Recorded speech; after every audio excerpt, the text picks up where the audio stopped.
My Life for You by Megatron's pen.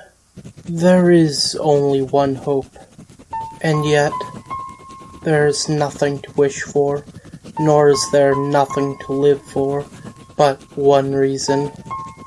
I am merely but a visage of what I long to be, a pathetic, useless creature to which cannot support my own daughter. But I try. I tried beyond all attempts to sell away my soul and gather to which I cannot achieve. I am but a worm beyond the soil, to which I am not worth to consume, and yet I try. Living in hope that I wake up day by day, knowing I do my job and return home to your smiling face, to which is perpetuated with currency. A truth that brings me to weep. I cry for the world around me, for it is as fickle as it is selfish and imperfect. Like me, as I stare at this singular object, to which provides me an escape to this terror I call reality. Reality? Is this it? Is this the celestia-given truth to which I was born into? My eyes were created with chaos in mind, yet am I a creature of its slavery?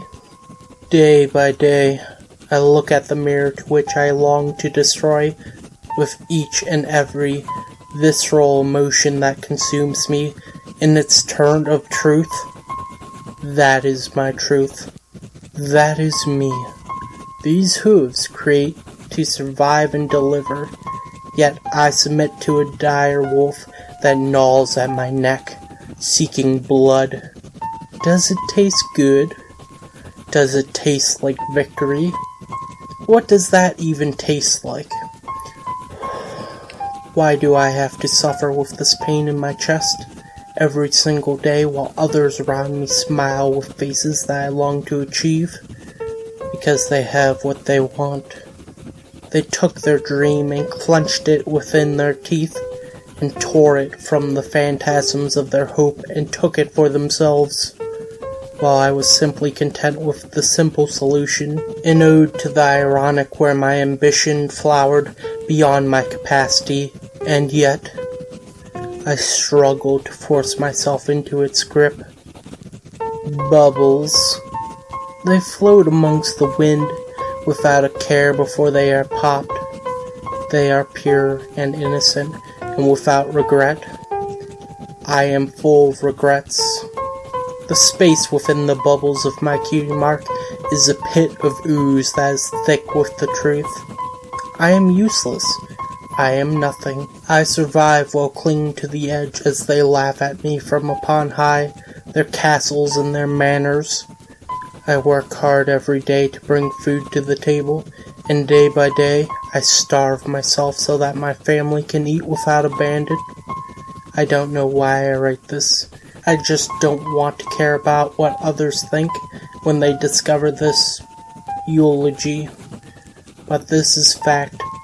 This is life. Struggle, selfishness, satire. It's always about that, isn't it? I came home today to find her smiling at me. She asked me my day, and I smiled the usual mockery to which I offered her. That's what parents do, don't they? They lie to their spawn, and pretend that everything is perfect in their own little corner of Equestria. Information filtered and torn asunder so that ignorance remains that falsity.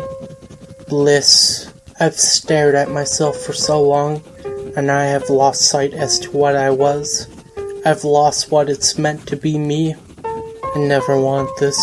I never wanted to be in the situation I am in now. And yet, I know I must compose my response with what I've been dealt with. A cruel hand. Hand that smacks away hope and dreams, for that is reality. What you want is not always what you get. I want to end it all. I want to close my eyes and submit myself to that despair that lingers behind my smiles, my eyes, my actions, and my words. This world falls apart every time I entertain the door to peace.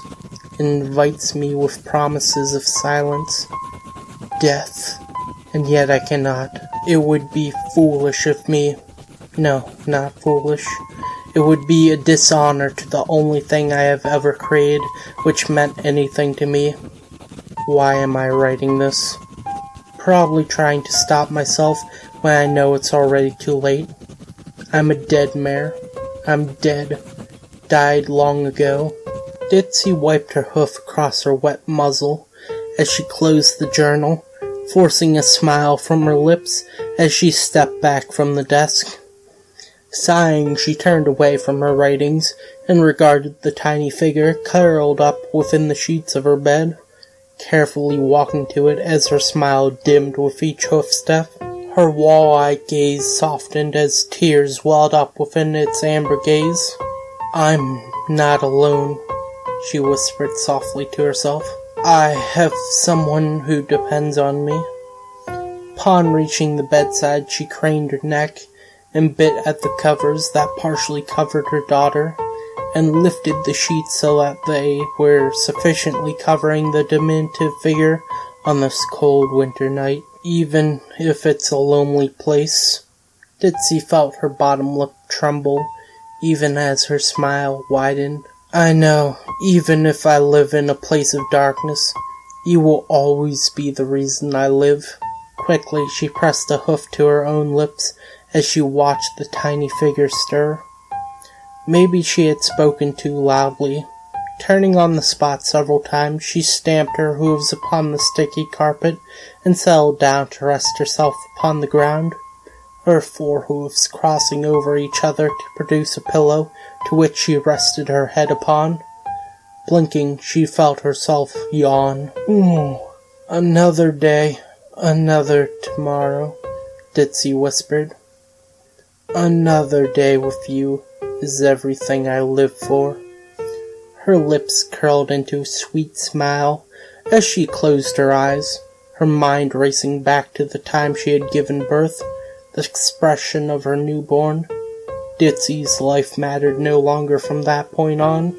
All that mattered was that smile. Mommy loves you, Dinky. Sweet dreams. Author's note. Dedicated to my daughter. Daddy is never around due to work, and chances are you will never get to read this story, but I love you. You are one of my many mistakes in my life, and yet you are the only thing about it I would never change. Right then. Now that moment of feels is out of my system, back to writing Clop and Dark Fix. That was My Life for You by Megatron's pen. Until next time, see ya.